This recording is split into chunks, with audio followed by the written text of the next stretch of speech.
Hey everybody, Carl here from Apt. We've got the brand new Sony X950H TV here that we're going to be unboxing for you. This is a brand new set for 2020, and we're going to open it up, show you the accessories that come with it, go through a couple of the menus just so you can get a little taste of what we're looking at here, and then sort of give our initial first impressions. So stay tuned because here comes the TV.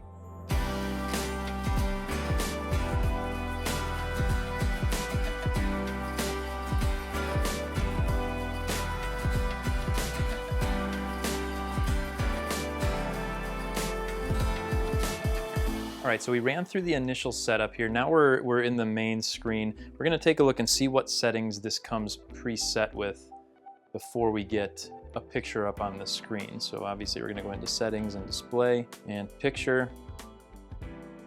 So right out of the box, it's gonna come set to standard. Now within here you have several other options to choose from. There's cinema, game, graphics, photo, and custom. And then if we scroll the other way, there should be a Vivid as well. This one also has a Netflix calibrated mode, but that's only going to be available if you're watching something on Netflix. So you do have that, as well as Dolby Vision mode. So you have a Dolby Vision Light and Dark that you should be able to access too, as long as you're watching something with Dolby Vision.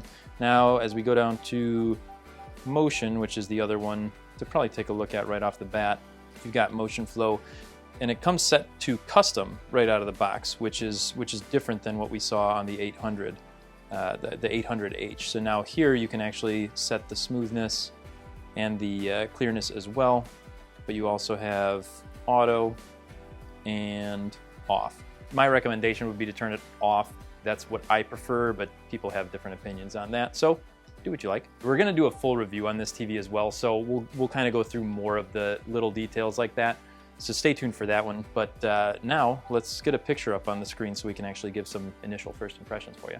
All right, so we've had a chance to look at the picture for a little bit here, and this TV is awesome. We're getting closer and closer to OLED, and this is a great example of it. The blacks in this are just phenomenal. Now, again, we're going to have a full review, so we're gonna get into a little more detail on this. This is just kind of a first look so you can see what comes in the box and kind of get an initial impression of the picture. But this thing looks great in its full design with the nice new pedestal and the really minimal frame, and with the picture, obviously. So stay tuned. We're gonna have that full review coming up, and we certainly appreciate you guys watching. Make sure you're subscribed if you're not already so you get the updates as soon as we post those new videos.